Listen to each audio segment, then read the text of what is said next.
weekend, everybody, and welcome to another edition of the OH.Report video podcast. I believe episode 11 of this season. Adam Thompson back there nodding his head. Yes. Hello, everybody. I am Travis Berardi. Apologize for the voice, but I'm so excited about this weekend that I kind of lost it.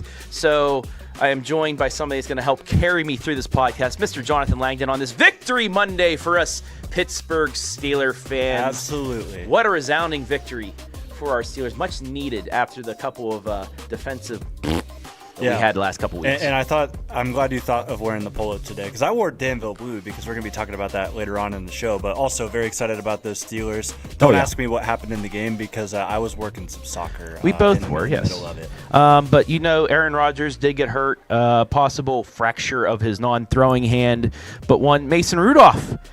He led us to victory one more time with that red nose that he has, but came in the second half, threw for actually more passing yards than Rodgers did. Rodgers 116 yards and a touchdown. Rudolph 12 of 16, 127, a touchdown. Neither quarterback threw an interception. And then the running game, Jaylen Warren 62 rush yards. Kenneth Gainwell with a big touchdown reception and 24 rush yards, in which he kind of posterized Bengal defender, which made it look so good. And then, hey, the defense once again showing up with some big turnovers as well, Jonathan.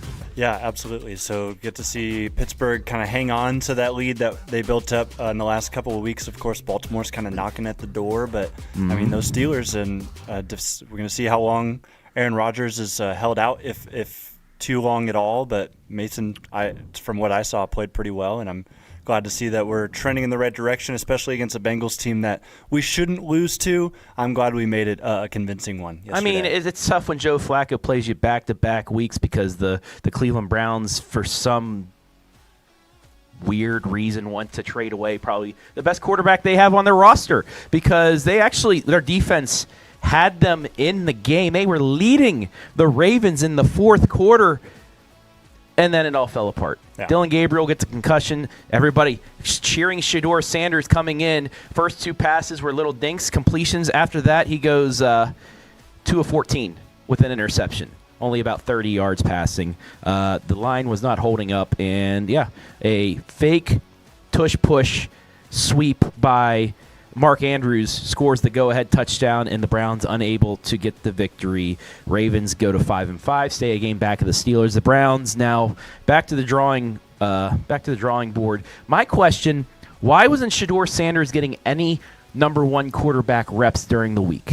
Well, I mean, you have the backup, but still, you want to give him a little bit in case somebody gets hurt. They didn't do it at all. What is Stefanski doing? Yeah, my question is, why do you just build up so much in the pressers, like in the last couple of weeks, saying Dylan's our guy, we're going to be going with him the rest of the way? That's basically what Brian was telling me is going on with these Cleveland Brownies, because obviously I'm not keeping up with the Brownies, but I just know that Dylan Gabriel is getting reps that he probably shouldn't be, and they didn't prepare Shedeur for this game, and could be them trying to set him up, trying to make him look a little bad. He had an interception on his first drive. Of course, I mean, the offensive line wasn't doing their job, but I mean, if they're going to continue going in this direction, hopefully Shedeur's going to actually get some time in practice to kind of get ready for a time like this. But they threw him in, I think, way too early, considering the practice that they did not give him.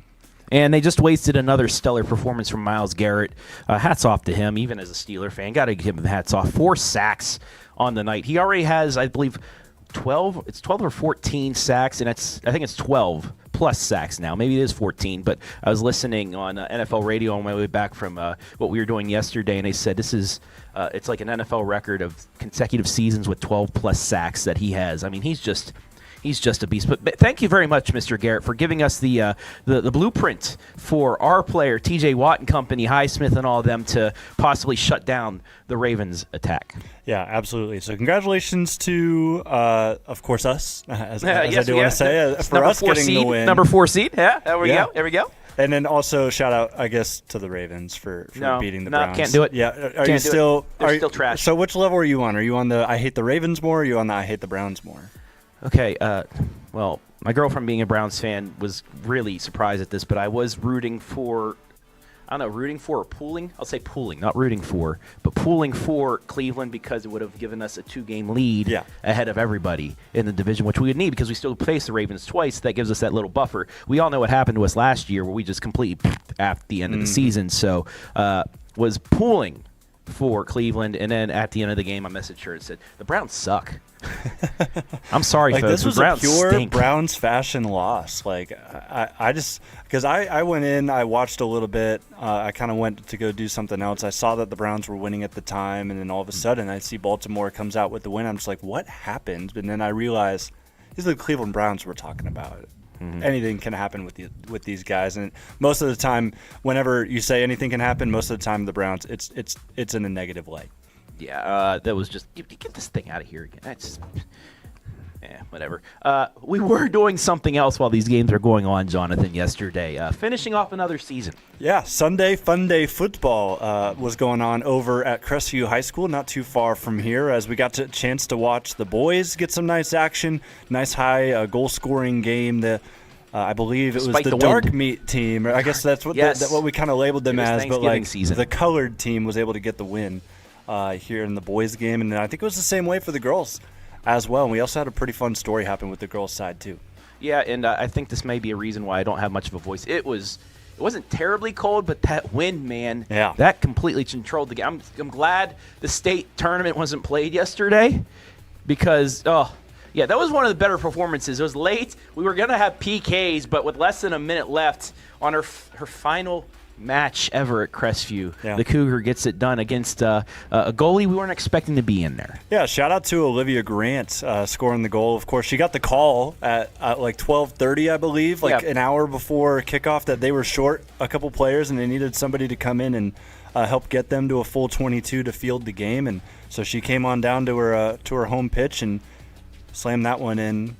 An hour later, basically, they shortened the halves a little bit because they didn't have really any subs, so they didn't have actual goalies. Yes, well, that too. Yeah, I believe it was Sabri Caudill for Clear Fork that had to jump into goal for the very first time ever. If it would have ended in a tie with PKs, we probably would have named her MVP. But Olivia saved us about a half hour time and finished things off in the last minute. I still missed the entire Steelers game. I didn't get back in time. I know.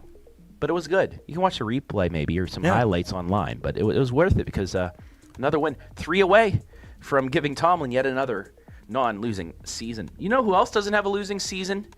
We're going to start off with our high school football coverage now. The Carey Blue Devils. Carey, baby!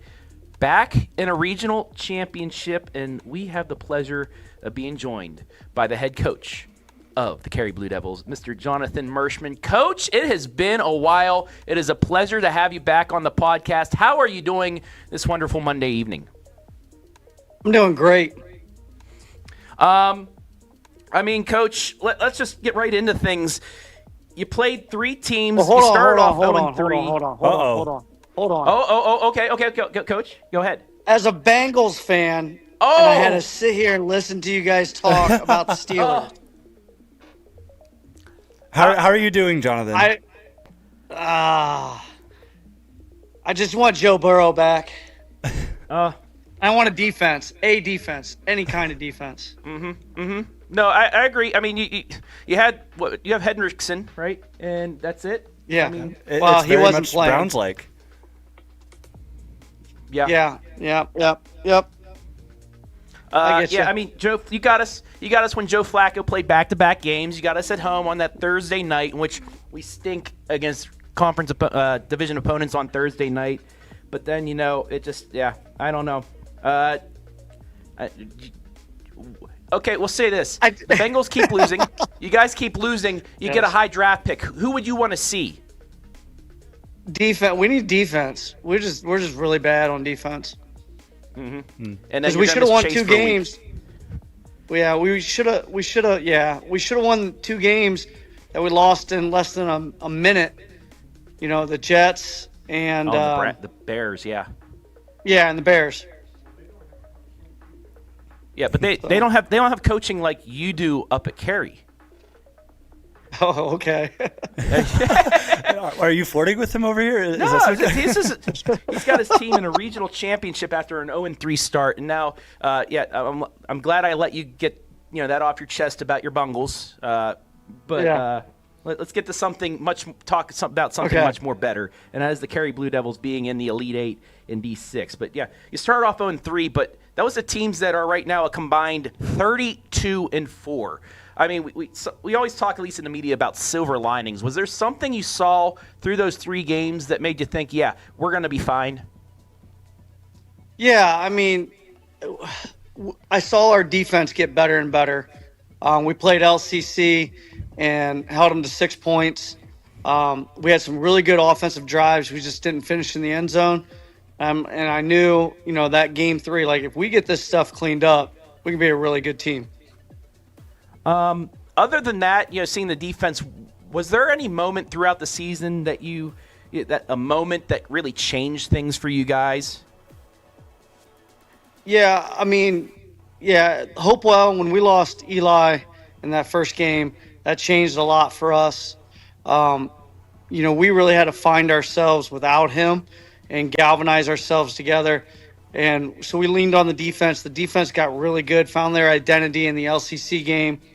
And then offensively, from there, when we went to upper, we kind of found ourselves in upper and started putting things together, started finishing drives in the end zone. We did stub our toes, and you keep showing Mohawk. We stubbed our toe a little bit against Mohawk, lost a 29-28 in overtime game, which was a really good, exciting game.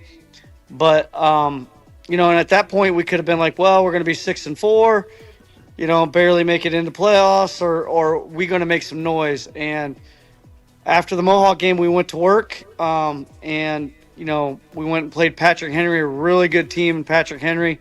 Found a way to win that one. Then we played a really good Margaretta team, and really came out firing on all cylinders, I thought, in that game. And then did a really nice job against Paulding last week.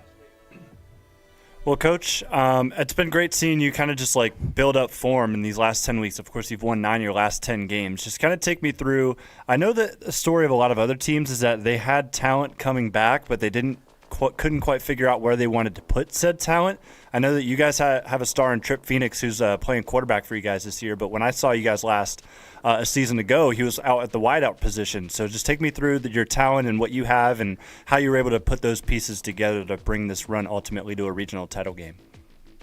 Yeah, and that kind of was the story at the beginning of the year. We were like, all right, so we're going to put Trip at quarterback. Kyler did a nice job of moving from quarterback to tight end for us. And there's a lot of guys playing new positions game 1. And, as the season went on and everybody started really owning their, their role and team, things got better and better and better. And I guess that's what's led us to where at this point right now. I think Trip's playing really well. But our 2 Puckett boys are playing extremely well with their new roles. When Eli went down, they ended up taking on more of a running back role and had to step it up on defense. And I think they did both tremendously well. And now that we got Eli back a little bit, Eli's taken a different role and has really owned the fullback role instead of the running back role. And, he's looking really good at that role. Well, let me jump back to Dash and Mace because, they've been fantastic in the backfield together. You said it yourself. But from a broadcaster's perspective, can we get them wearing something other than 40 and 48? Because from the booth, it's nearly impossible for us to identify which one is which. Of course, we've got some great guys here that have seen you guys play a couple of times this year. But, the backfield has been great, and of course you bring back Eli, and then he kind of takes in that new little piece. But just kind of brag on your backfield because it's always great over there at Carey. Yeah, those guys, all 3 of them are big guys, and they're doing a terrific job blocking for each other and running the ball extremely hard. And, I like the fact that nobody can tell them apart 40 and 48. It's good for me. But – no, they're doing a great job. But the thing is I really think the underplayed thing is our offensive line, the way that they have really played. At the beginning of the year, we had 2 guys that have never played offensive line playing offensive line, in Chase Stone and Beckham Sherman. One of them moved from fullback to offensive line, and one moved from tight end to offensive line. So, that was a new thing for them. But as this year has gone on, they have done an excellent job of paving ways for those 3 individuals. And Carter Bain chipped in while Eli was hurt for a while, and he's done a terrific job coming in and in a limited role, but doing things there. And I think Tripp has gotten better and better week in and week out. But it still goes back for us.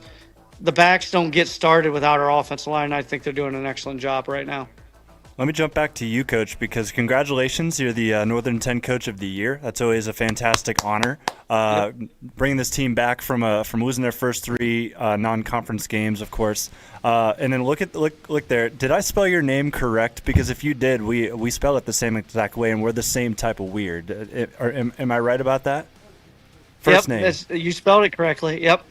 I love that because that's exactly how I spell my name, Coach. Well, I mean, I've never seen anybody else congratulations again spell on it that Northern way. 10 Coach of the Year. Do you get that a lot where people will misspell your name? Does it irk you as much as it does myself? A little bit. I'll have an extra H in there, or I'll have an A at the end. But yeah, my mom took pride in spelling it that way, I guess. And yeah, I always get it spelled wrong. I've never seen anybody else, spell it that way. Well, it could be like, if you say it spelled wrong, it's just not the Coach Mershman. Where'd that Twitter handle go? I mean, after ripping on us, calling us like the OH.Report up in the state up north in Michigan, things like that, for saying Carey wasn't going to win a game or something like that. What happened to that X handle? Because I haven't seen much of it since the year after you guys won the title. That I have no idea, because it wasn't me, to be honest with you. I have a pretty good idea who it was, but I haven't seen it myself either come back. So maybe it makes an appearance, maybe it doesn't. I don't know. Maybe they'll see this and fire it back up. Yeah, I mean, the way you guys been playing, it kind of reminds me of that run you guys had all the way to Canton. I mean, you talked a little bit earlier about the defense, turning things around, only giving up 6 points to Lima Central Catholic, and most people actually thought Lima Central Catholic was going to be the best bet to knock off Marion Local in Division 7. You only held them 6 points.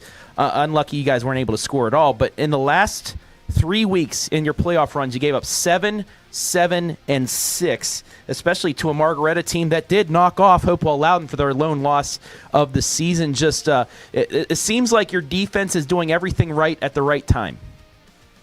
Yeah, like I said, we had to fix some things. We had to go to work.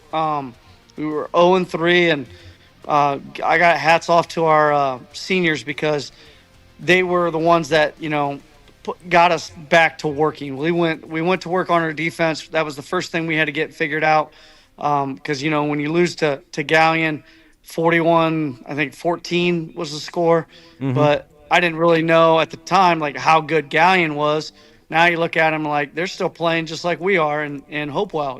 So we played 3 really good teams, but you don't really know that for sure, 3 weeks into it. But, we were at a crossroads. We could be, hey, let's just win a couple games, 2 or 3, and be done for the season, or let's actually get to work and make this a team that, everybody can recognize at the end of the year. And, I mean, the Northern 10 schedule, going through that, you're co-champs with the Colonel Crawford Eagles. And how about that? Of the 16 teams in Division 6 and 7 left, 2 of them are from the Northern 10, and Carey and Crawford. But just what can you say about the Northern 10, being a conference that gets you ready for a run like this in the postseason? Yeah, I mean, Mohawk, Colonel Crawford, Seneca East, those were just really tough games this year.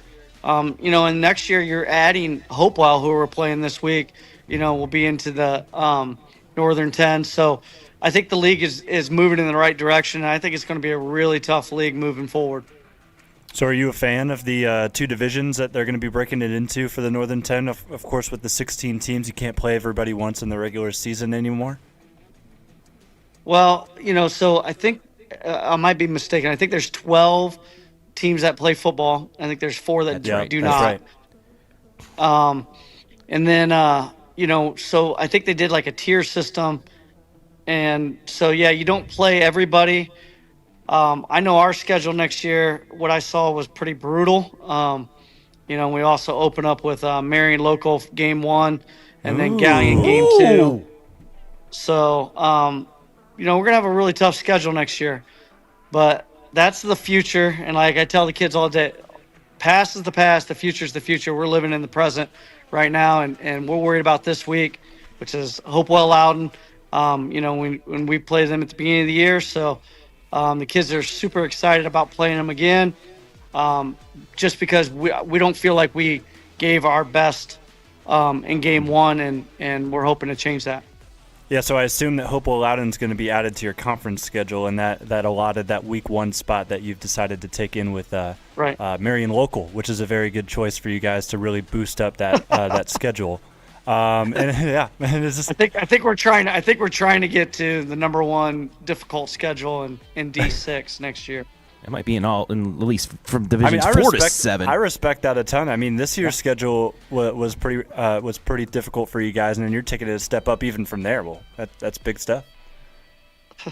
Yeah. So that's what we got to look forward to. But like I said, we're worried about this week.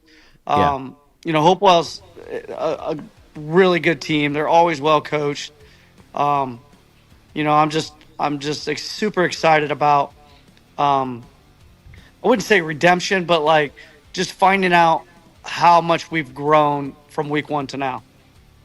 And that's always what you want to see in your squad. And you get a great chance to do that here on Friday night in front of the OH.Report fan. We're finally going to be able to get out there. So, Carey fans, we will be out there on the NFHS Network. So we'll be live on the NFHS Network for the game. And then we'll have the free stream. Adam Thompson, thank you for that name. The free stream.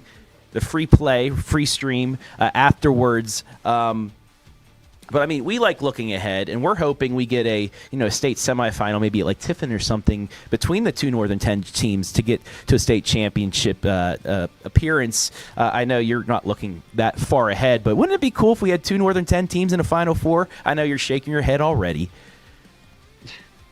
Yeah, I mean, that would be really awesome for the N10. I don't know if that would even.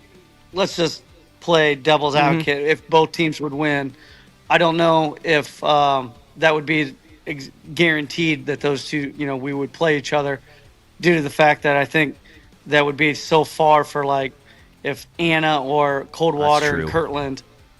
So I don't think I don't know if that would happen because it'd just be so far for those two teams to play each other. Well, then, cool. Let's have a state championship between Northern 10 teams. Okay. Let's knock off everybody, huh? And then, next year you start off against the state runners-up in Division 7 because the Hillsdale Falcons are going to knock off Marion Local. Well, Coach, I'm going to reel you back in here. Let's go ahead and talk about this week. Hopewell Loudon, of course, the team you guys fell to in week one. What are you guys looking at now, just trying to get ready for Friday? Just I know you said redemption. That's not the word you're looking for exactly. But what notes have you taken, and what are you going to take into Friday? Well, they have a really good front four. It showed against Archbold Friday night. And, they're a three-headed monster at quarterback. We're going to have to deal with that. They got one that can really throw it around, and number 8 can really run it. 7 is just all over the place, wide receiver, running back, quarterback, defense, yeah, they got some dudes. So we got to get to work this week on both sides of the ball, and we got a big week ahead of us, and we can't have any down practice this week. Well, Coach, I wish you nothing but the best of luck against Hopewell Loudon. Go out there and get that revenge, like we've been saying here, from week number 1. And like I said, we'll have it for you on the OH.Report, on the OH.Report Facebook and YouTube, on a replayed restream, and then on the NFHS Network with Mr. Carey, Joshua Banks himself. But, Coach, thank you for joining us tonight on the podcast. And like I said, best of luck against Hopewell on Friday. Thank you very much. And best of luck to you as a Bengals fan the rest of the way as well. Hopefully, hey, we'll be rooting for you against the Ravens 2 times. I don't think it's going to happen. I mean, if they don't get anybody defensively, would you want to schedule them week 1 next year? No. All right, Coach, thank you very much, and we'll talk to you later. All right, thank you. There is head coach Jonathon Mershman of Carey, baby, the 2021 state champs in D6. And, how about the breaking news? I don't think that. Yeah, I did not know that either. Yeah. They're playing Marion Local week 1. We're gonna get up there. I don't know if it's at Marion Local or at We'll Carey, find but out. we gotta get it. We gotta get an OH.Report crew out there for week number 1. We had, we had Crestview last 2 years play Kirtland. We got it. Yeah, we have to be out there against. What I'm saying right now is they're probably posting this all over Marion Local social media against the Division 7 runners-up because the Hillsdale Falcons or Danville Blue Devils are going to get to them there. But before we talk about more football, let's talk about last week's football as we have our final edition of the Friday Night Phenominees for this season. So we'll have one more, but that's the best of the best, things like that. So you have one more chance to get your final nominee for the best of the best out there because despite only having, we had 7 streams this week, we still were able to get our 7 nominees there. So without further ado, here is the final edition of our Friday Night Phenoms. It's your regional semifinal Friday Night Phenoms presented by the folks at Spherion Mid-Ohio. Down in the heart of Ohio, it was Connor McMichael keeping the Colonel Crawford Eagles in championship contention, posting another strong playoff showing, carrying the ball 23 times for 201 yards and 2 scores. He also added a receiving score as he and the Eagles rolled over a very good Centerburg defense to advance to the regional final. Nominee number 2 helped lead Galleon to a regional semifinal victory in the matchup in the final that we all wanted as Tigers signal caller Aiden Schmidt posted a completion percentage of 75% and 222 yards through the air with a touchdown as they hold off the defending D4 runners-up in Perkins, setting up that matchup with Shelby on Friday. Nom Nom number 3 helped Garraway get back into another regional final to match up once again with Kirtland as the Pirates wide receiver Mikey Yoder hauled in 6 balls for 135 yards and a score as they held off Downton to move on to the D6 Elite 8. Our 4th nominee posted the best rushing performance in the area on Friday night as Hillsdale's Owen Sloan broke 2 bills in 2 quarters and 1 possession of play as this should be all Ohioan carried only 12 times but racked up 205 yards and 5 touchdowns as the Falcons fly into a rematch of last year's Final Four against Danville. Nominee number 5 could see Owen Sloan and the Falcons if they reach the Final Four, as McDonald running back Josh Crumpack could not be stopped by Monroeville defenders, breaking the century mark for 108 rushing yards and a score. He also added a 24-yard receiving touchdown, as the top seed in Region 25 is in the final. Let's not count out the Danville Blue Devils from the D7 Final Four conversation, as freshman Parker Proper isn't playing like a freshman anymore, tallying 70 passing yards and a score, while also racking up 62 yards on the ground as the Road Warriors make the trip to Waterford and knock off the number 2 seed. Our final nominee added another notch to the Mr. Football resume on Friday, as Shelby's Braden DeVito was at it again. 242 pass yards and 3 scores, 96 rush yards and 3 more scores in that all-important regional semifinal dub, as he will get another matchup with Galleon under the lights of Arlen Field for a regional championship.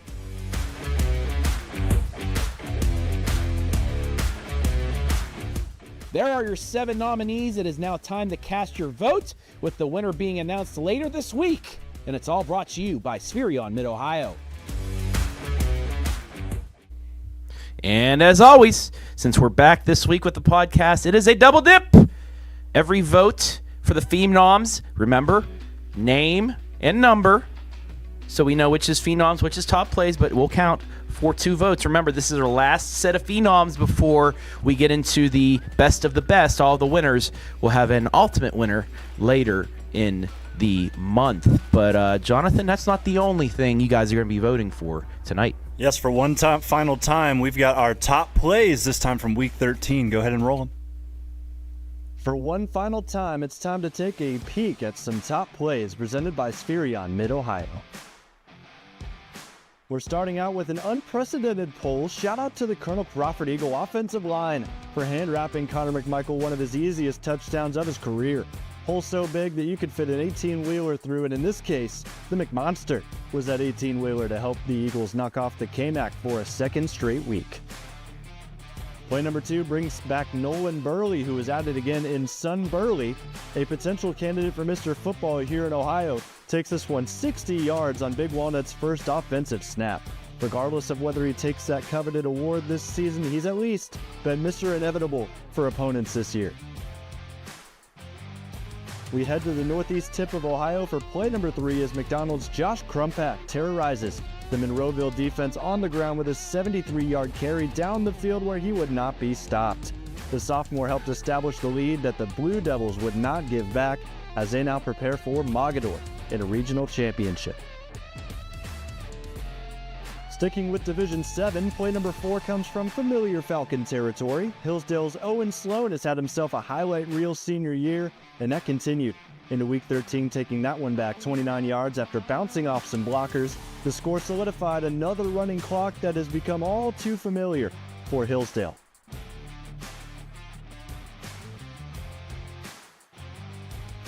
Danville's defense got love last week for their heroics, but none were bigger than this one in Week 13. Wes Payne, in the final seconds against Waterford, jumps in the end to end any Wildcat effort at a comeback. Wes gets the cool moment with Coach Bloom after the play and his K-Mac leading 5th pick of the year, heading into their rematch with those aforementioned Falcons from Hillsdale. One of the most underrated plays in high school football, a good jailbreak screen. Garraway gave this one off to Micah Yoder deep in their own territory, on which the senior turned himself into a runaway freight train 93 yards down the field to score a pivotal touchdown against Dalton. How about the 7th-seeded Pirates? They're dancing into a regional championship against number 1 Kirtland this Friday. To Division 4 we go. Number 7 comes from the Perkins Pirates, down by 2 scores. Sam Schweinfurth launches one into his deep ball target, Caden Lagondo, who comes up with a nice grab. Watch the receiver win the positioning over a Galleon Tiger on his way to the 30-yard score that would turn into the last points of their 9-4 season. And finally, second half action from Shelby wraps up our list as the freshman Luke Blevins gets some blow in the Lima bloodbath against the Wildcats.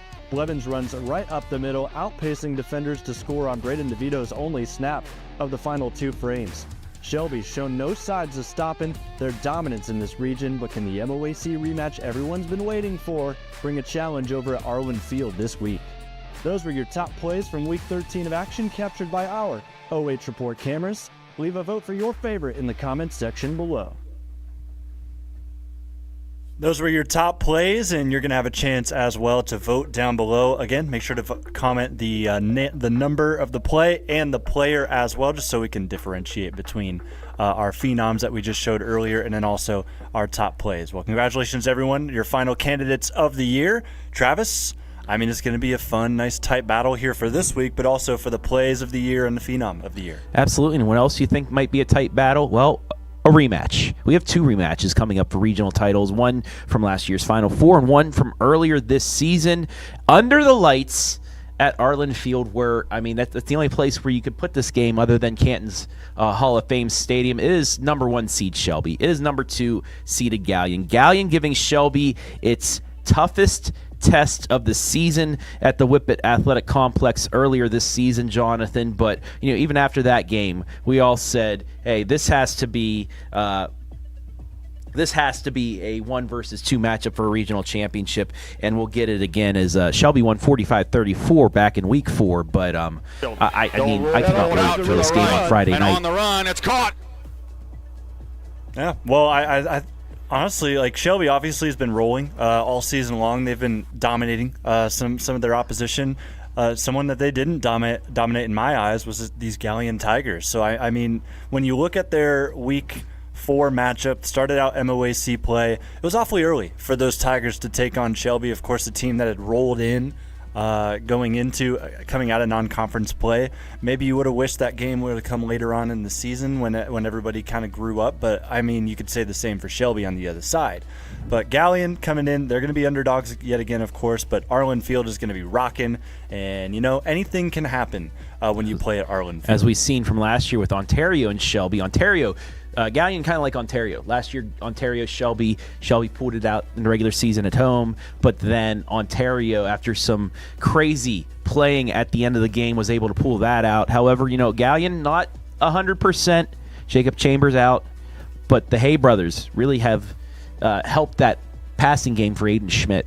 Yeah, Aiden's been doing a great job, even without some of his better weapons, just being able to still use some of his talent on that team for the Galleon Tigers. I'm excited for what Coach Matt Dick has drawn up for the Shelby group defensively as well.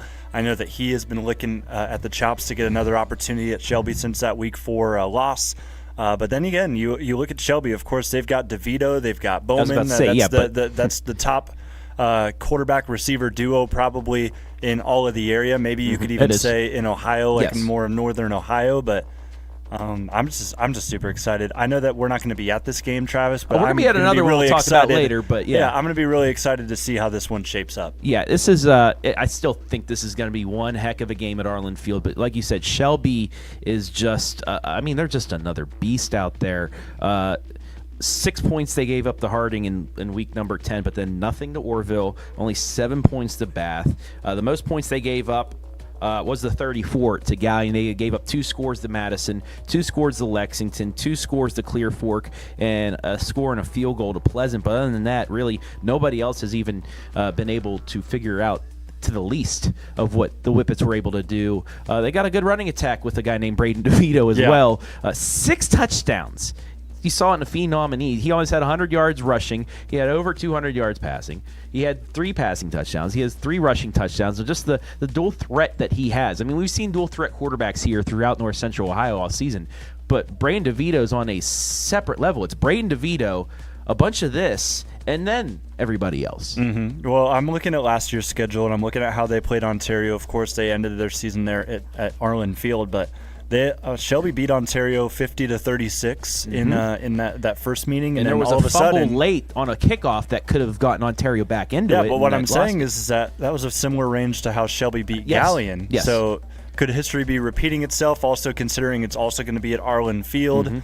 Shelby obviously the favorite going into this game between the two. There could be a making for an upset, which is what makes this such an exciting game in period. Just getting a chance to see the MOAC rematch. Well, also, this could be a chance for kind of some redemption for Shelby, knowing what happened last year, something they can learn from. Braden DeVito, Brady Bowman and company, they were there. They were the ones that played that game last year at Arlen Field, so they know, maybe it's a little bit of battle testing for them. Galleon hasn't been in this spot in a long time. We'll see, does that help out for Shelby and Galleon? But I'll tell you, that's going to be one great game. The darn people at Spectrum have the rights, so we'll have an audio cast, and then we'll be able to show you the game in a replay, or as we like to call a free play, afterwards. But still, can't wait to see what the score updates are from our game. Should we explain that a little further when it comes to Spectrum? So OHSAA's got the rights with Spectrum. They bought the rights for it. That's why when you watch the state championship games, you can watch them on Spectrum, which now Spectrum doesn't even have a sports channel, but you were able to watch it on Spectrum Sports before basketball and football. Now they have it on their streaming service. What Spectrum does is they have the rights all season long. If they have a Spectrum TV game or a stream game, nobody else can go live online.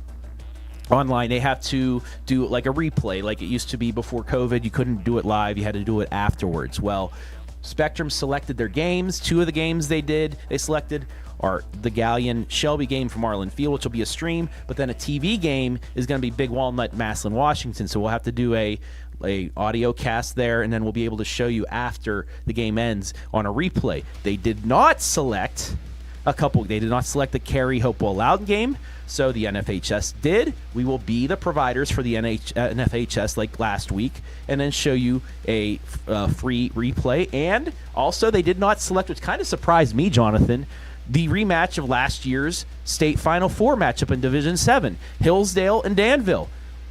Jonathan and I are going to be the ones you'll be listening to on the NFHS network, just like last week. Both of those games were on the NFHS network. So if you got a subscription, guess what? You don't have to pay again. Just log back in, and you'll be able to watch the Hillsdale-Danville game with me and Jonathan. And like always, it will be free played afterwards on our OH.Report YouTube and Facebook pages. But you and I are pumped. We're going to be live across the country on the NFHS network. and then we'll be able to, as always, show you the game in a replay as it's been for regional championships in the past. I'm more pumped because I saw this coming from a mile away. After that Week 1 performance in the playoffs at Steubenville Catholic Central, I kind of did too. That was just I saw it phenomenal. even before. Yeah. I'm going to be honest because, I mean, a lot of people I've seen like on social media land are saying that Region 27 is weak, and I would partially agree with that, except for the top 3 teams, and not by seeding. Hillsdale, Waterford, and Danville are legitimate teams. When you go down a little bit, that's where it gets a little questionable, and we saw that with Danville and their convincing wins over Steubenville Catholic Central. They beat Fisher Catholic, which was the 3 seed in that region, but they handled them even bigger than Catholic Central. And I talked to a couple of the Danville coaches, and they said that they were more worried about Catholic Central than they were Fisher Catholic. It's just how the computer points have been calculated this year. Yeah. It has made some things a little bit off because we were talking about this before the podcast. We just saw a highlight of Garraway taking on Dalton. That was a 6 versus 7 matchup. Yes, I know. Yes, I know. But it's interesting that we get to that point because the seeding with the strength of schedule addition with the computer points has made things a little interesting. Yes, they have. And there are a few. That's right. Shelby, number 1, yes. Hillsdale, number 1, yes. But Danville, 11. Take off a 1. Take off a 1. That should be Danville. I mean, you got even Carey down there in Region 22. They might, the way they've been playing, they just knocked off the number 1 seed in Margaretta, and they had a chance against a 2. Some of these teams, some of these lower seeds are playing again. Garraway going up against Kirtland.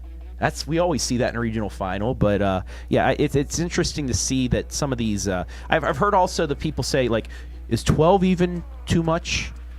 We've seen a lot of just top 8 seeds moving on. Well, I mean, look at Danville. Look at a couple other teams. I like this. It's interesting to see like the top seeds as well moving on despite the bye. Yep. Except for Mount Gilead, but that's because they played a team that I still think was underseeded in Colonel Crawford. I really think it should have been Centerburg, Mount Gilead, and Crawford all getting a bye because they were just that good. And it's a shame that we saw Mount Gilead Crawford that early. Who knows what it could have been if Mount Gilead didn't have the bye week. Yeah. Could things be different? But that's by far, and like I said on the podcast, it's been Crawford all along. We said before the season, Colonel Crawford is the team that probably could win that region, and they've shown it the last 2 weeks. But we'll get there in a moment. Let's get back to the game that you and I are going to call. Oh, yeah. Danville-Hillsdale. I mean, it's a rematch of last year's Final Four. Hillsdale had to battle back.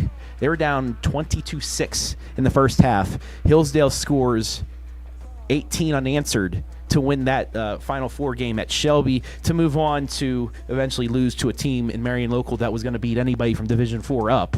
But quite the game. You were on the call with Zach Truax in that one. But Danville, they always love motivation. Redemption, things like that. Now they get a chance in a Final Four against a highly favored Hillsdale squad that has just steamrolled like them teams throughout the playoffs. And this was by far and away our best game that we got to cover last year. It was really fun watching Aiden Berkey, as you saw him on your screen, score a couple touchdowns on Hillsdale. But let's not forget that last year Danville was the team riding high coming into this game, and they were taking on the questionable Hillsdale Falcons. Well, I shouldn't say questionable, but there were questions about if they could beat Danville. Yes. And the answers was yes after that really good win over there at Shelby. Now you come in, and it's completely flipped on its head, but I would even say that gap is even bigger because obviously Danville coming in as at 11, they went 5-5 in the regular season. You've got all these questions. Does the KMAC competition make up for that 5-5 record? Because we've seen a couple KMAC teams get knocked out pretty early in the postseason, earlier than we thought that they would in Centerburg and Mount Gilead. But now it doesn't matter. The narrative doesn't matter coming into this game. Danville's going to come in, play their heart out, and try to dethrone the Hillsdale Falcons, who, and a lot of people thought made a run to the state championship a little bit too early. Yes. And if it was Danville in that place, we could have seen a different result against Marion Local. Maybe not a result in Marion Local winning or losing, but maybe a little bit closer of an affair. Yeah, because Danville, they love running. They're like, kind of like what we saw. Maybe it would have been like what we saw with Lucas in the state championship against Marion Local, 28-6, something like that. Because Danville can control and get 2, 3, 4 yards a game. But Hillsdale, hats off to them last year. Like I said, I think everybody thinks maybe a year early, kind of like what Big Walnut was last year as well. As they're they were highly favored. Now they get to play Massillon, Washington once again down in Zanesville. But Hillsdale, let's talk about the Falcons, though. Owen Sloan is almost to his rushing mark already that he had at the end of that state championship game. Cale Lewis is slinging the ball left and right. Hayden McFadden's back and healthy. Brock Bauer, Kyle Turk, lot more receivers that he's able to throw to. Now, because Hayden McFadden was hurt early on in the season and it opened up that pass game, the offensive line is blocking well. I mean, you could have run a truck through the offensive line multiple times in that game against Sims Valley on Friday night. But the question is, they really haven't been battle-tested since that Norwayne loss at the end of the regular season. 2 straight running clock victories, 2 straight wins where the starting offense after the first possession of the third quarter got the sit and rest. Danville, though, battle-tested. They needed 6 turnovers to knock off Waterford 5 hours away or whatever down on the Ohio River down by Huntington, West Virginia. Danville, I think, is the more battle-tested team coming into this matchup, but we can't count out Hillsdale. They're the number 1 seed for a reason. They locked up the number 1 seed after week 9 because they are just that good this year, Jonathan. Yeah, absolutely. So I love what you said about Hillsdale. Now just to kind of turn the page and talk about Danville. This is a very young team. Yes. This is a much great younger. learning experience. Yes. They lost a lot of very nice pieces. Of course, you had 2 star defensive players that are now over redshirting at Ashland University, not too far down the road. Not a bad. They're Caleb hosting Lucas. a playoff game coming up. Yeah, Saturday. over at Caleb Lucas and then also Josh Byers. But then you replace them with a couple of younger guys. Of course, Justice Tharp comes in to join the defensive line. Also, how about Jacob Byers joining in in the linebacker position and doing a very good job there along with Chris Mosier. So you've got those pieces that are starting to develop. They weren't there. And the turning point this year for Danville was week 2 against Utica. You open up your brand new and improved Tough Street Stadium with the new turf, and you get beat by Utica 27-8. And that is a punch to the face if you're a Danville fan base. I listened to a bunch of fans tell me and talk to me about how disappointed they were walking out of that stadium in that week 2 loss, and then they bounce back. They beat Lucas. They roll a couple of times. Of course, they had a couple of tough losses, 5-5. They weren't able to fully recover, but now we're starting to see the culmination. You're putting skill players in the right positions. They started out Nolan Ridgway at quarterback. They've now transitioned to a freshman in Parker Proper, who was just a phenom for you not too long ago on the show. And then it's actually the first Danville freshman quarterback to ever start for the Blue Devils since the 80s. So they're digging really deep back into the bag just to really find anything to get them some rhythm, and it has worked big time for this group as they now head into a regional title against Hillsdale. Of course, Cy Wallace is still there. Yeah. He doesn't have that bruising running back that he had in Aiden Burke to kind of work off of. They're working on that still with Nolan Ridgway, who has transitioned from quarterback to running back. But Danville, I mean, you see the score on the screen right now. I mean, they took down Fisher Catholic, who was the number 3 seed, 59-8 in convincing fashion. And I mean, who's to say that they don't come in and knock off the Falcons and really prove everybody wrong on Friday night? Yeah, I mean, you talked about Jacob Byers, second on the team in tackles, 162. Mosier with 164. They have 24 sacks on the season, 75 tackles for loss, which they're going to need some TFLs against Owen Sloan and company. But then you got Cy Wallace, over 1,300 yards rushing so far. Parker Proper is a 1,000-yard passer. The freshman, we saw him come in and the run game. He has that dual threat ability. He almost has 500 yards rushing, so that's something that Hillsdale is going to have to look for as well. And it's Hillsdale. It's Danville. They are battle tested. They've made it to this point many years in a row now, and they aren't going to just shy away from a fight. So this will be a battle, and I think this is going to be the toughest test Hillsdale is going to have easily so far in this postseason. It's a question of can Danville throw the first punch and continue throwing punches, or is Hillsdale able to sustain that and then do what they've done all season? I'm very excited. This is going to be the last thing I say before we move on to something else here. Yeah, we got another guest, I believe, awaiting us. So yeah, go ahead. But I'm excited. I'm going to go talk to Coach Bloom tomorrow at practice. Yes, you but are. I wanted to bring up last year when they made the run of the Final Four to play Hillsdale. Coach told me that they kind of locked in around the midway part of the season, and they were able to kind of deter themselves from going 5-5. That was what Coach told me. He said this team could have easily kind of sat down and taken a couple losses and gone 5-5. Well, that's where we are right now, ladies and gentlemen. And you could make the argument that they did that, and they're still making a really impressive run. So, I mean, Danville, this is now 4 straight regional title appearances, and it doesn't matter how the season starts. It just seems that it always ends here in a big game of this magnitude, and I'm excited to see what Danville can do. So, Travis, I know that we had a segment that we were talking about before. Are we going to do that now? You know what? Let's wait. We'll finish off with that because we have a guest awaiting for us. We talked to Coach Mershman first.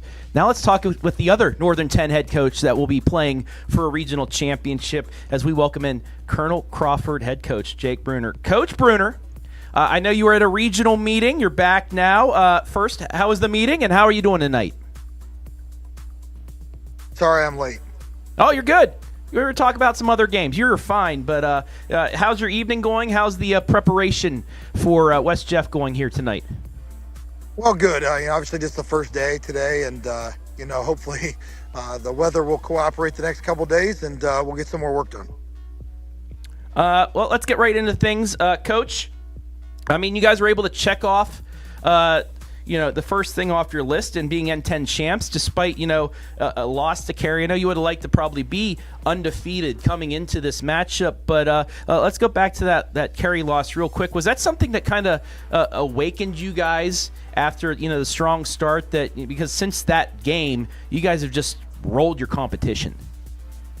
Well, I think number one, it's really, really difficult to go undefeated in a regular season, and when you look at Carey, even it's just there's too many good teams. You got to play well so many weeks in a row, and I do think that our kids got a little bit of a wake up call that hey, we're not as good as we think we are. We got a lot to improve on, and then they took that to task and worked on those things.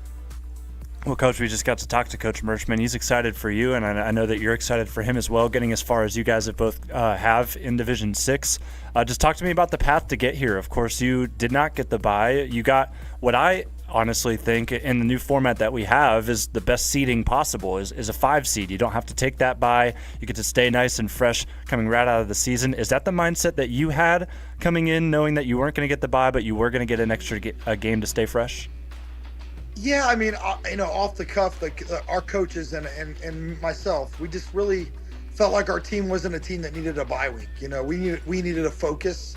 And if we got the bye, we got the bye. We were going to tell our kids that, but in retrospect, things happen for a reason. And I think for our team, just having an opponent, a focus to improve on, to look forward to get ready for was important for them. And I think for most people, I think they feel the same way for the most part, unless you're banged up week 10 and you got an injury that could have got better in a week or something like that. But a lot of, the injuries that teams have right now, at least for us, there was something that was going to get fixed in a week, and kids have been playing all year with them. So, we just felt like that was the best work for us. And, when you said something about the Northern 10, and Coach Mershman and all the coaches that are in the Northern 10 and in the area, we all text and wish each other good luck because, coaches of fraternity, we want to see people do really well. And, I'm good friends with Coach Colatrulli at Hopewell Loudon. They're a good football team too. It's going to be a heck of a game there between Carey and them. Again. Well, Coach, just take me through. We're watching the Centerburg highlights right now. I mean, I had the privilege to go down and get to watch you guys go to work, and I mean, pain right there. House of pain for DeGray as he has all season long. Just take me through what really went well for this team. The blocking was phenomenal. I mean, a lot of untouched rushing touchdowns, which was a staple for the other side all season long, but you guys were able to flip that script and really take it to another KMAC competitor last week. Yeah, we were really concerned. Number one, Centerburg's a really good football team. We were really concerned with their speed. They just were so athletic and dynamic with obviously they got the number 4 and number 81 who's got multiple Division I offers and at receiver and then with the Marshall kid at tailback and the quarterback that was a dual threat athlete. We were just really concerned. As we watched their O-line through the tapes, we were like, man, this is a good offensive line and obviously a well-coached team. But, I just felt like our kids were really focused. I think they knew they had a tough task. We're going to Centerburg. It was going to be a challenge. Things went as well as they could early for us, and whenever you break that barrier, we were up 14-0 at half, but we left the score on the board there because we fumbled a punt, they almost scored. We never really felt like it was out of control until that first drive in the second half. We went 21, then it just kind of all went our way. So scores end up that way a lot of times, but to be honest with you, it was a really back and forth game early, and it just got ugly at the end there a little bit. But our physicality showed, I thought, in that game, and as a team, and our ability to stop their run and stop their big plays was really the difference. Now I need to know that first drive in the second half, the touchdown with McMichael going down the sideline. I saw Dom Dean perk his head up and basically tell Connor to go in motion. Was that Dom reading the defense right there at tight end? I don't know if he was doing that or he was telling Connor or Braden Holt to throw the ball to him, because he could see what they were kind of in their bear look, and he didn't see anybody rotate over. So I think he was trying to explain, hey, you better throw at him because they're either double covering or the safety hadn't gotten over there. So Dom's a really smart player, and Braden Holt is really good at reading defenses. They made a great hook up there. Yeah, absolutely. And then just taking you through, of course, talk about KMAC competition the last 2 weeks. I'm not going to talk about the competition here in this question, but how about the playing surfaces? I mean, Mount Gilead, a gorgeous place to play. I saw in the comment section of our live stream that a couple of Crawford fans were very impressed with the facilities over there at Mount Gilead, but Centerburg took notes as well, and they actually installed that same Bermuda grass that you guys got to play on last week. So, I mean, later on in the season, if you're playing on grass, it's very hard to find something nice, but I feel like you guys have been spoiled the last 2 weeks. Do you agree?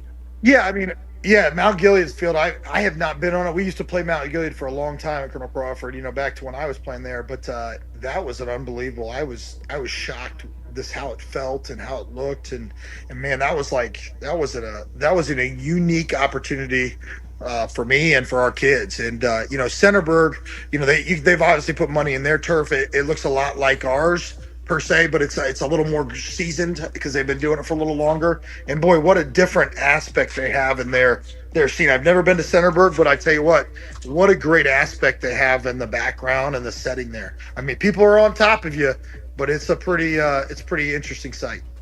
Well, it's a funny thing, too, Coach. If you're there earlier in the season, the guy that owns the cornfield right by it, on Friday nights, he will actually be running his equipment with the corn blowing into the field and everything like this. So you guys didn't get to experience the full Centerburg atmosphere, but it was pretty darn close. Yeah, I mean, I probably fit in right with it, Colonel Crawford, and tractors and harvest and all those things. That'd have been awesome. But not only did you go up against Miles Marshall and company, but you went up 2 weeks ago against the area's rushing champion in Carson Barnum, and both you pretty much shut down. Just what does that say about your defensive line, your linebacking core, that you can trust them to shut down any running back in the area? Well, I tell you what, the Barnum kid's a tough player, and boy, their size at Mount Gilead was impressive. I think our kids rose to the challenge again. I think as a group, they do a great job of working together to fill those voids. And Payne's obviously a great player, but we have some other great players in that line too that kind of work together. And it's a collective group, and a lot of them do a great job of keeping guys off linebackers, which allows Connor McMichael and Walker Kramer and Gabe Stratton and Dom Dean to make tackles. Coach, I know you've had some great teams in the past, but is this the most balanced team you've had? Offensively, it's the most balanced team from a run-pass standpoint. I mean, obviously Connor gets a lot of talk about his ability to run the ball, but, Rowan Thu's really overshadowed as a runner. He's more of a speedster, but, we use him in the receiving and obviously to run the ball a little bit. And, even Avery Powers, a sophomore, has been a nice highlight with us in the backfield. And then obviously Peyton Baker, Friday night, another team got to see Peyton Baker run the ball. And, when you have a back like Connor, people want to take him away, and you have to do some other things. But from a standpoint of throwing, this is the most balanced running and passing that I've had for a long time. I was at Bucyrus for 7 years, had some good teams there, and we had some teams that could throw the ball with Jamie Campbell and Kyle Dennison and some other guys. So, but balance wise, this is they're right up there.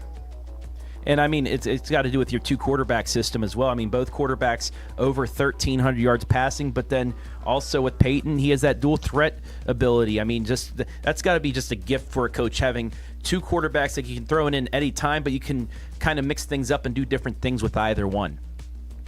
Yeah, both have similar qualities, but they both have different qualities too. And Peyton has really worked hard to improve his speed and himself in the weight room, and throws an unbelievable deep ball as well.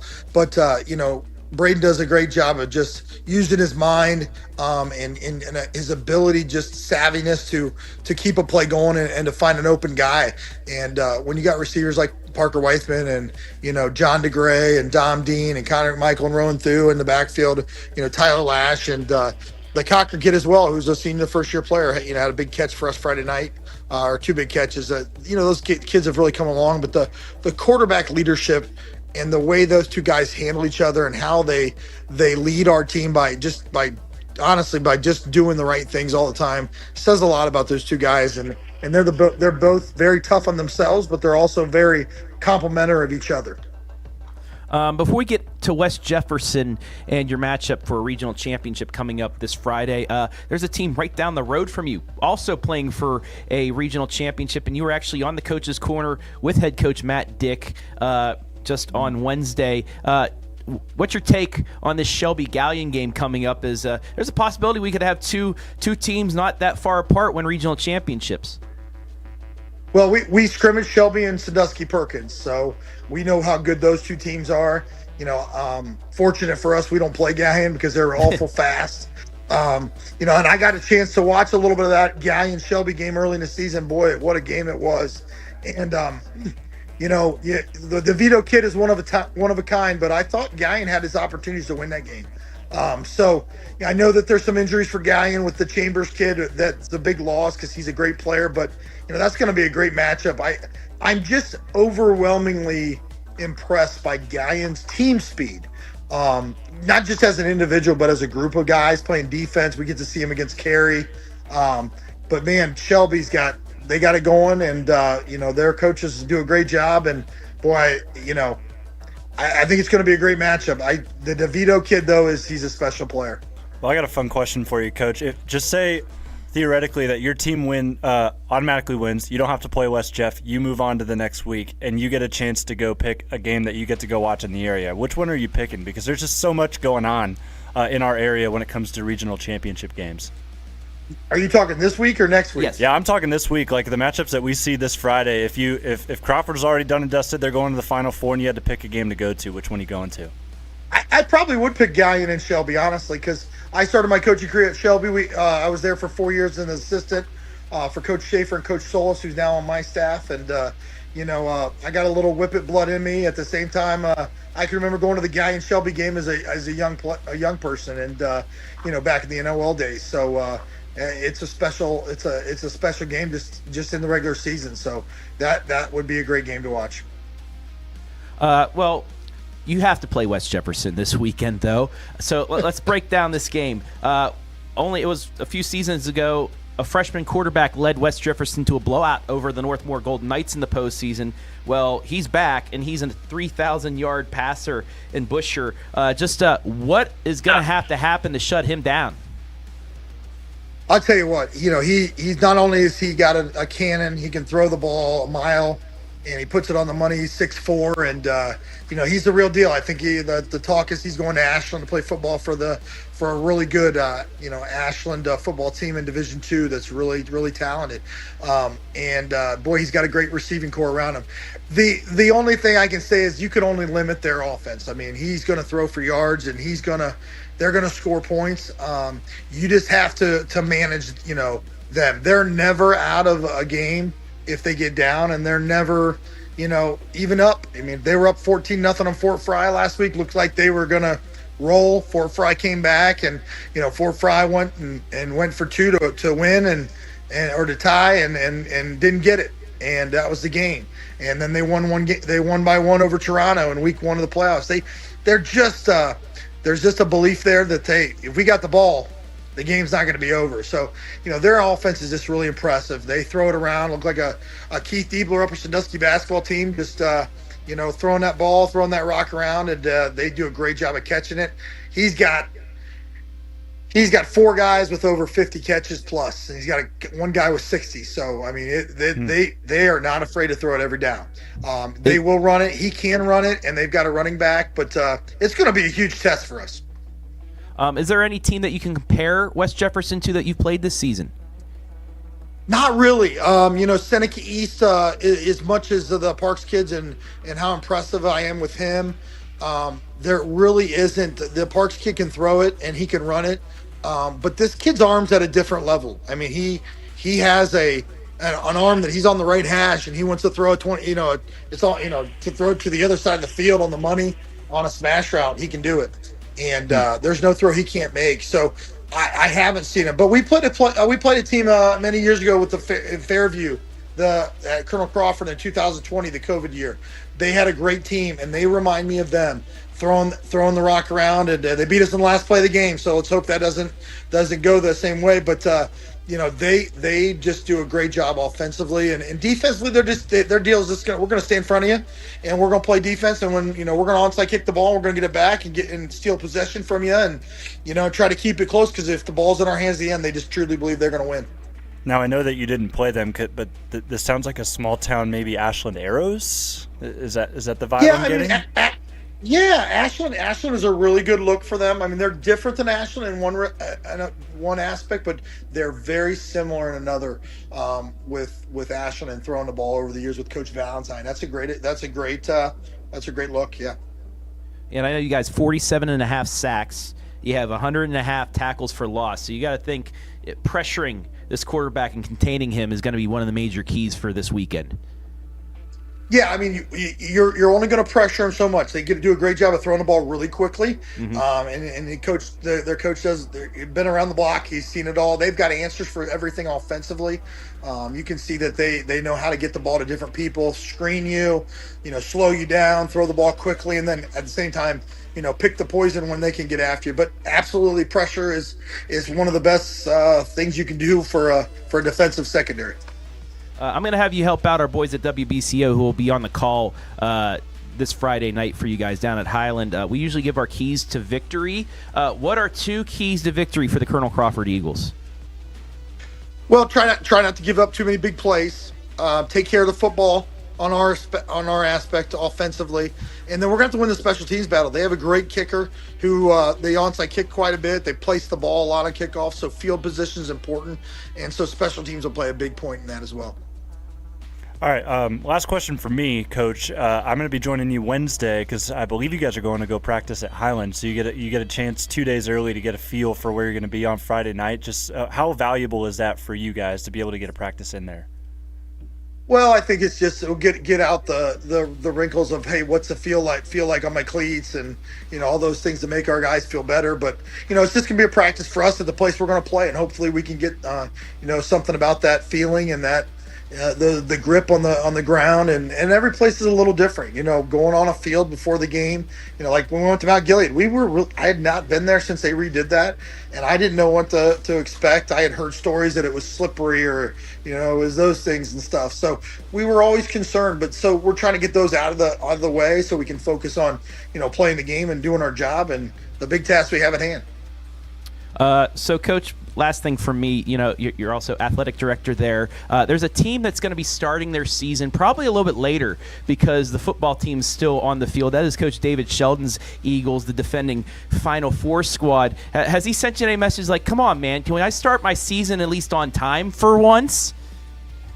No, I think the way the world has worked with, the last couple of years, we've moved games every year. Obviously, we've moved more this year. And, the thing is, Coach Sheldon can't really start basketball because pretty much the whole varsity basketball team's on our football team. So, he's been really good. Obviously, he's been an athletic director before. And, he's doing the best he can, trying to organize the season, push it back, and at the same time support us and the run that we're having. I think he's got some kids on his basketball team that probably like football better than basketball, and we got some guys on our football team that are really, really good key players for us that like basketball more than football. And it's never bothered me. I'm a big basketball fan. My basketball career wasn't very good. I was a center in 7th grade, and by the time I was a sophomore, I was a bad dribbling two guard. So I had to give that sport up. But I still love basketball. My son played basketball last year on the team for him, and now is playing football at Division III school. But I think what's cool about Colonel Crawford is we'll have some guys shooting in the morning on Wednesday, and they'll be going to practice in the afternoon for us. And during basketball season, there'll be guys throwing it, inside at the same time, lifting weights and playing basketball for Coach Sheldon. So, it's exciting both seasons, and I think we're both wanting to have the best season we can for each other. And at the same time, I know Coach Sheldon is ready to get those basketball guys going too, but he's also rooting us on too.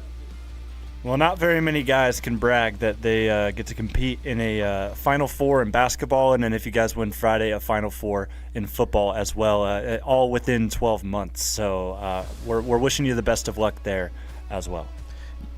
Thank you very much. We got great kids and a great community. We're very fortunate. Yeah, absolutely. And, it worked last year. You guys went in deep into the playoffs, and then the basketball team still went to a Final Four and was close to making a state championship game. Say, hey, just play a couple more weeks, and maybe that means the basketball team plays a couple more weeks as well. But it's been a privilege being able to cover you guys in the playoffs, and we hope we get to see you for at least a few more weeks, and maybe that matchup with Carey in a state championship game. That'd be pretty cool as well, right, Coach? I know you were looking 1 week at a time, but us media folk, that'd be pretty cool. Yeah, anytime we get to extend our season for another week for our seniors will be great, so we're excited. All right, Coach, I'll let you get back inside out of the cold and watch some Monday Night Football. The Raiders are up on the Cowboys right now, 6-3 with 2 minutes left in the first. So, Coach, go get warm, get ready, and we cannot wait to watch you play for a regional championship on Friday. Best of luck, Coach. Thanks. Thank you. Thanks for your support. That is head coach Jake Bruner of the Colonel Crawford Eagles. It's always been Crawford. I don't know why we were K-Mac loyalties, things like that. Mount Gilead, phenomenal season, breaking records. Centerburg, showing what they were off. But it's always been Colonel Crawford. And we should have just kept thinking that because they're the ones standing ahead of all of our area teams in Division 6, Region 23. You just look at the star power, and if you have a star on offense and a star on defense, you're set. I don't think I can really say that for either of the two teams that you mentioned, having a star both on offense and on defense for Centerburg, for Mount Gilead, even for Fort Fry that fell to West Jeff. So Colonel Crawford, shout out to them. I'm excited again, we're going to be at Danville Hillsdale, but I'm still excited to see how that one pans out when I watch it on Saturday morning. I mean, honestly, we have the opportunity of we will have 2 in the Final Four, but we could have 5. I mean, the way these teams have been playing, I wouldn't complain. West Jefferson does have a stud at quarterback, but Colonel Crawford's gone up against Blaine Ball already. They've gone up against Nicholas Parks, Aiden Klaus, teams like that, and they've been able to contain them. But they're going to Jax Lester. Yeah, Jax Lester, absolutely. So they've had some tough tests, but yeah, if they can take care of their own, if they can get that pass rush in there, maybe we'll see them winning a regional championship as well. So yeah, we legit have a chance of having more than 2 teams because they're playing each other. Playing opponents that we have, playing in the Final Four and practicing on Thanksgiving. Starting to wrap up the show, but we were going to talk about this, but Coach Bruner was able to jump on, and we'll get back into our Danville Hillsdale preview real quick, and we're going to do something, a little game here. Jonathan, like I said, I handed the K-Mac reins over to you. You're more in the area now, living in Columbus. You've been covering a lot of Danville. I saw one of their games as well when they lost to Northmore, but that game kind of changed things for Danville as well as they started going on a roll after that loss. But then I've seen Hillsdale, their big win against Smithville in the state-ranked matchup, and then their playoff run as well. Since we're flip roles here. You being a Danville guy, Tell me what Hillsdale has to do to win, and I will do the same for Danville. So put the Hillsdale hat on here, and what's going to take? Well, first, before we get to that, Coach Bloom actually had a comment for me to tell you about when you went to see Danville Northmore. He said you haven't seen Danville football if that was the only game you saw. So that was his comment. There you go. That he wanted to say. All right, now to take off the Danville hat, the figurative hat, to talk about these Hillsdale Falcons, why I believe they could, and emphasis on could, beat the Danville Blue Devils on Friday night.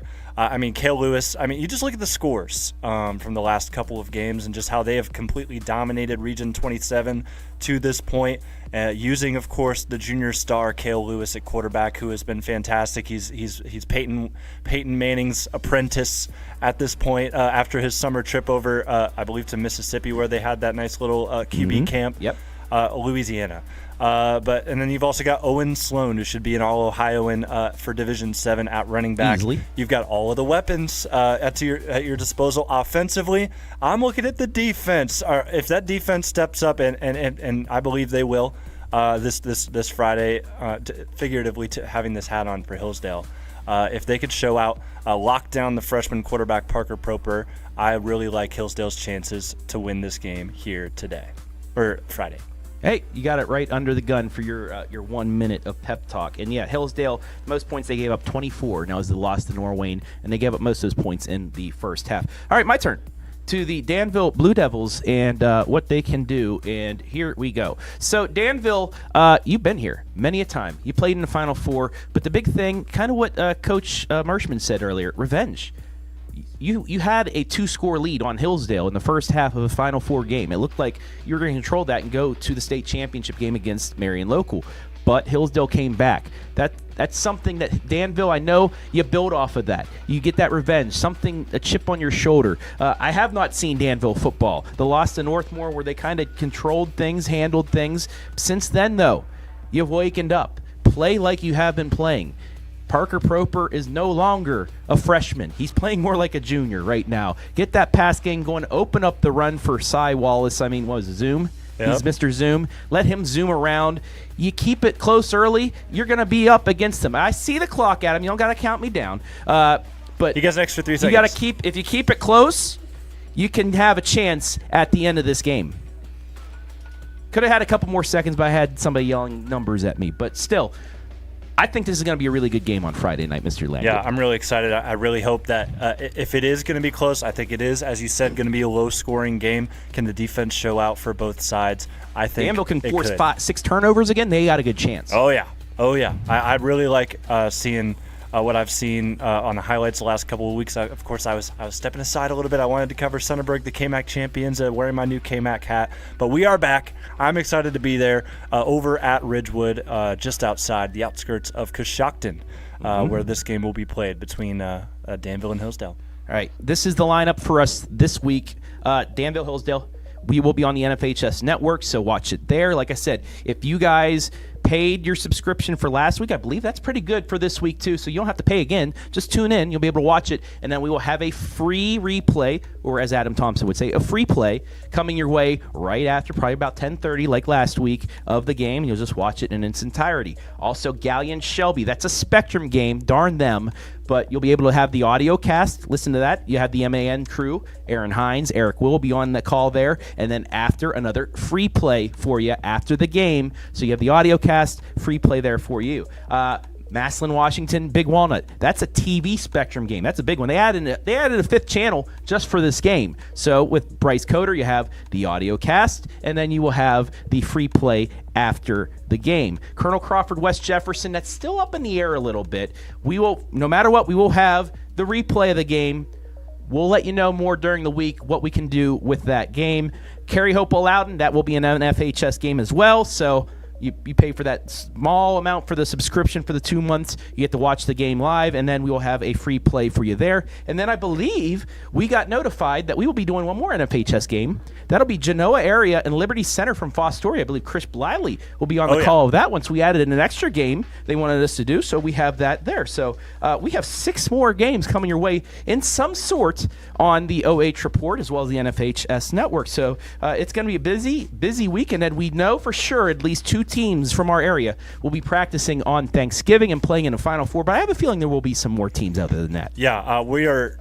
Just to speak for everyone here at the OH.Report, we are so excited that we have so many teams still kind of in the mix, and we are really pulling for all of them to get wins. We wish that in the games that we had 2 teams playing each other in the area, we wish that they could both move on to the Final Four, but of course that's not how things go. Wishing everybody the best of luck this Friday. We're going to be pulling for you here on the OH.Report. And if you are one of those teams that's playing another area team, how about we just make it an overtime thriller and let's just have fun with it. Let's have a great weekend. Right, absolutely.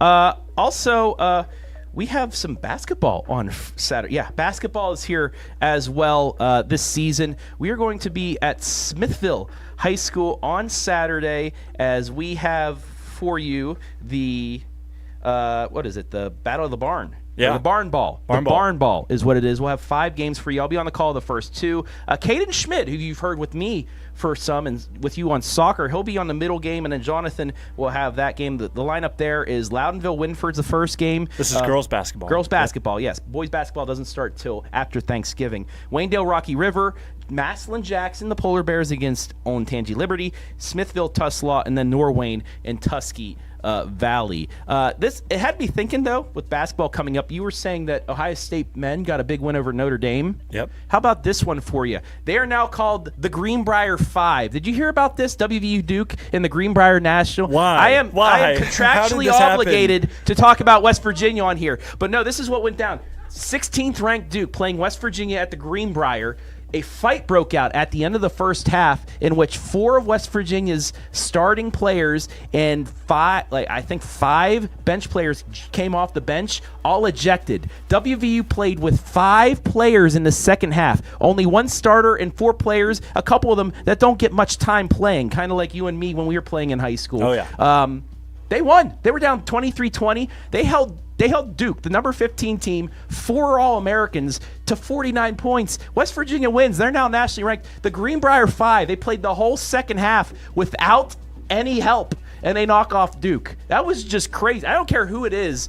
That's worth noting. What an effort. They played a 2-3 zone. I am jealous of your fanhood. I love how passionate you are about West Virginia. That's because many people are. You always rip on the Mountaineers, say we got no teeth and marries people, and I'm not even gonna get into it, but it's a very nice state. We have no pro teams in the state. Now I'm lucky enough that I will live in the Northern Panhandle where I am a Pittsburgh fan, but my number one love in sports, the Mountaineers of West Virginia.